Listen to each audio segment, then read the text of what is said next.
বাড়িতে যেতেন তখন ঠাকুর আমাদের এই খড়ম জোড়া ব্যবহার করতেন, আর রাত্রিবেলা যখন করতেন তখন এই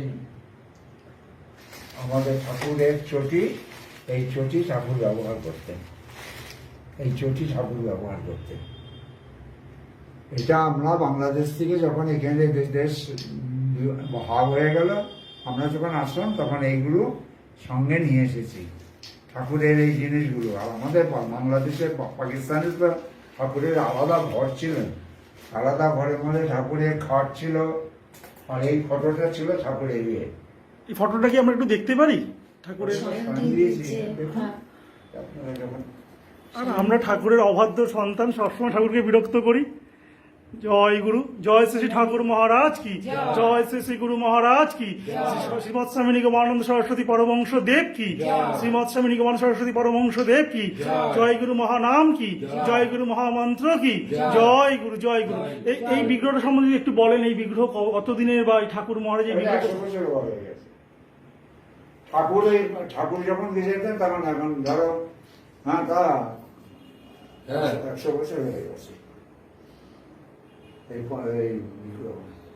ওই রকমই অবস্থা যে ভুবন মহারাজ যখন থাকতেন তখন সেই 1970 সাল পর্যন্ত এটা রিপেয়ারিং হয়েছে। এখন যদি কে রিপেয়ারিং করবে সেরকম ইয়ে নেই, লোক নেই, মানে ছবি সে লোকও আসবে না, বাড়িতেও আসবে না। এখন তো সব অন্যরকম মানসিকতা। এখন খুললে কি হবে, ফটোটা ঝুঝুর হয়ে নষ্ট হয়ে যাবে।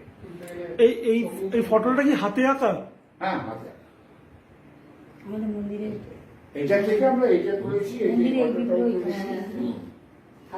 এই ফটোটাও তুলেছি।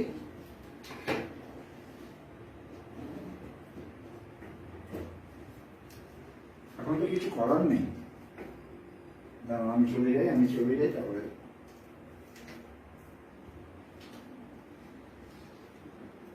ওই দিক দিয়ে আবার বেরানো যায়, হ্যাঁ ওই দিক দিয়ে বেরানো যায়।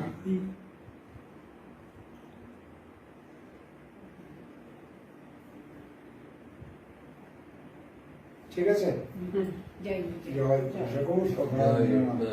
তোমারই ভক্ত শিষ্যরা তোমার কাছে এসেছে সবকিছু জেনে নিতে।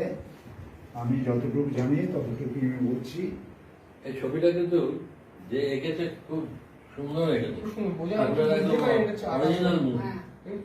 এখন যে